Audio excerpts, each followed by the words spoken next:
महाभारत का युद्ध धर्म और अधर्म का युद्ध था। कृष्ण पांडवों के पक्ष से थे, परंतु उन्होंने युद्ध में शस्त्र नहीं उठाने का निर्णय लिया था। वहीं श्री कृष्ण की नारायणी सेना कौरवों की ओर से लड़ रही थी। युद्ध में कभी कौरवों का तो कभी पांडवों का पलड़ा भारी लगता। महाभारत के युद्ध में कुरुक्षेत्र की रणभूमि पर श्री कृष्ण ने प्रत्यक्ष रूप से शस्त्र नहीं उठाए, लेकिन अर्जुन का सारथी बनकर श्री कृष्ण युद्ध भूमि में अर्जुन का मार्गदर्शन करते रहे। द्रौपदी के भाई धृष्टद्युम्न पांडवों के सेनापति थे। वहीं कौरवों के तरफ से गंगा पुत्र भीष्म सेनापति थे। उनके नेतृत्व में युद्ध लड़ा जा रहा था। कौरव दल पूर्ण बल से युद्ध करने के बाद भी 5 पांडव में से किसी का भी बाल भी बांका न कर पा रहा था। कौरवों के प्रधान सेनापति भीष्म 10 दिनों तक पांडव सेना पर भारी पड़े थे। प्रतिदिन भीष्म हजारों सैनिकों को मार रहे थे, परंतु दुर्योधन भीष्म पितामह पर कहीं न कहीं संदेह कर रहा था। उसे लग रहा था कि पितामह भीष्म जानबूझकर पांडवों का साथ देते हैं और उन्हें मारना नहीं चाहते। यही सोचकर एक रात दुर्योधन भीष्म से सीधे बात करने के लिए उनके पास शिविर में पहुंचा। जब दुर्योधन भीष्म के शिविर में पहुंचा तो देखा भीष्म चिंतनशील होकर शिविर में बैठे थे। यूं आधी रात को दुर्योधन को अपने शिविर में प्रवेश करते देख भीष्म हैरान हुए। उन्होंने दुर्योधन से शिविर में आने का कारण पूछा। दुर्योधन ने गुस्से में कहा, पितामह, आपके मोहपूर्ण अन्याय के कारण मैं आधी रात को आपके शिविर में आने के लिए विवश हुआ हूं। आप अगर पूरी कर्तव्यनिष्ठा और मोहरहित होकर पांडवों के साथ युद्ध करते तो शायद मुझे यहां आने की आवश्यकता नहीं पड़ती। युद्ध शुरू हुए 10 दिन बीत चुके हैं, लेकिन आप अभी तक पांडवों को पराजित नहीं कर पाए हैं। आप संसार को दिखाने के लिए युद्ध का अभिनय कर रहे हैं। आपको आज भी पांडवों से अति प्रेम करते हैं और आप मेरे सेनापति होते हुए भी पांडवों को युद्ध जीतते देखना चाहते हैं। अपने बारे में दुर्योधन के मुख से ऐसी बात सुनकर पितामह भीष्म बहुत दुखी हुए। दुर्योधन के मुख से कटु वचन सुनकर भीष्म ने दुर्योधन से पूछा, तुम क्या चाहते हो पुत्र दुर्योधन? दुर्योधन ने कहा, पांडवों की मृत्यु और इसके लिए आपको अपनी दिव्य शक्तियों का प्रयोग करना होगा। पितामह भीष्म ने अपनी शस्त्र विद्या का प्रयोग करते हुए सोने के 5 अचूक तीर निकाले और इसे अभिमंत्रित करके बोले, दुर्योधन, तुम व्यर्थ में संदेह करते हो। इन बाणों से कोई नहीं बच सकता। कल का दिन युद्ध का अंतिम दिन होगा। एक ही दिन में 5 पांडवों को इन बाणों से समाप्त कर दूंगा। फिर पांडवों के मरते हुए युद्ध का परिणाम तुम्हारे पक्ष में होगा।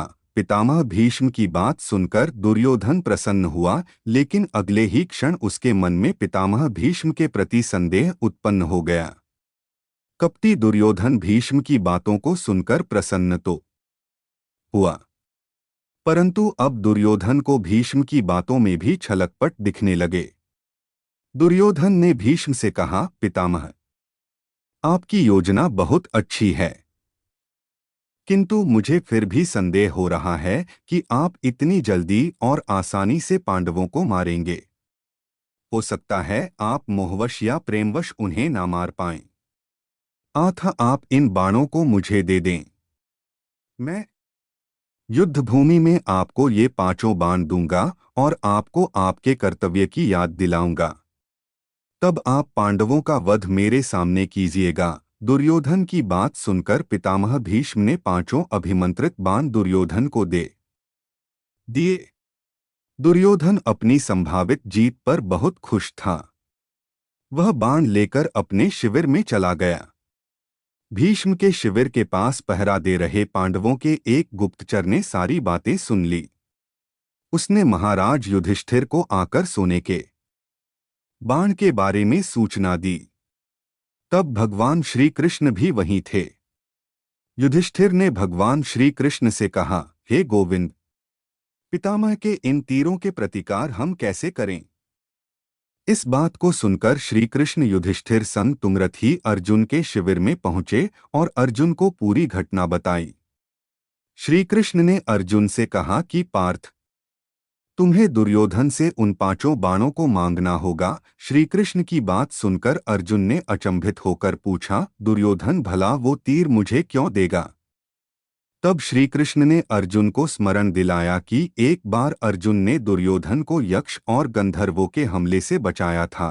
तब दुर्योधन ने प्रसन्न होकर अर्जुन से कहा था कि वो कोई भी कीमती चीज दुर्योधन से मांग सकता है। उस दिन अर्जुन ने बात को टालते हुए दुर्योधन से कुछ नहीं मांगा था।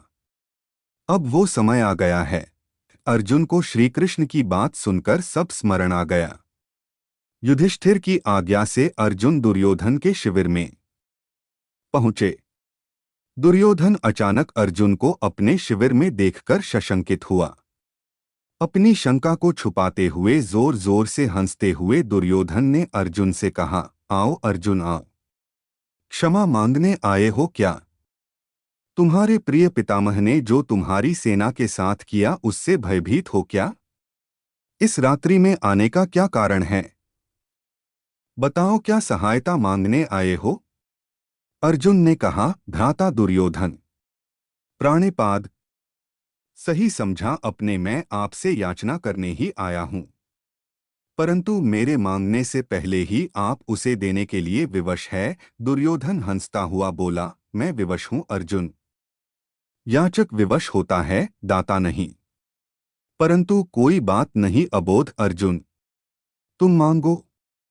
अर्जुन ने दुर्योधन से वह 5 बाण मांगे, लेकिन दुर्योधन ने अर्जुन को मना कर दिया। तब अर्जुन ने दुर्योधन को क्षत्रिय धर्म स्मरण कराते हुए उस घटना को बताया, कैसे अपनी प्राण रक्षा के बदले दुर्योधन ने अर्जुन को कोई भी बहुमूल्य वस्तु देने का वचन दिया था। दुर्योधन ने अर्जुन से कहा, तुम कुछ और मांग लो, मैं यह नहीं दे सकता। तब अर्जुन ने कहा, यदि आप अपने वचन को पूरा नहीं करना चाहते तो कोई बात नहीं भ्राता। अब आपके पास कुछ बहुमूल्य है भी तो नहीं जो मांगा जाए। सामर्थ्य के अभाव में आपको पितामह के बाणों की आवश्यकता भी है। ठीक है, मैं चलता हूं। अर्जुन के कटाक्षों से दुविधा में फंसे दुर्योधन ने कहा, रुको अर्जुन, किसके पास सामर्थ्य नहीं है? हम 100 हैं, तुम 5 हो। फिर ना चाहते हुए भी दुर्योधन ने 5 बाण अर्जुन को दे दिए। अर्जुन उन दिव्य बाणों को प्राप्त कर अपने शिविर में आ गए। इस तरह भीष्म से बाण लेने की गलती दुर्योधन पर भारी बहुत पड़ी और पांडवों की मौत टल गई। महाभारत के युद्ध के अंत में पांडवों की जीत हुई। दुर्योधन और 5 सोने के तीर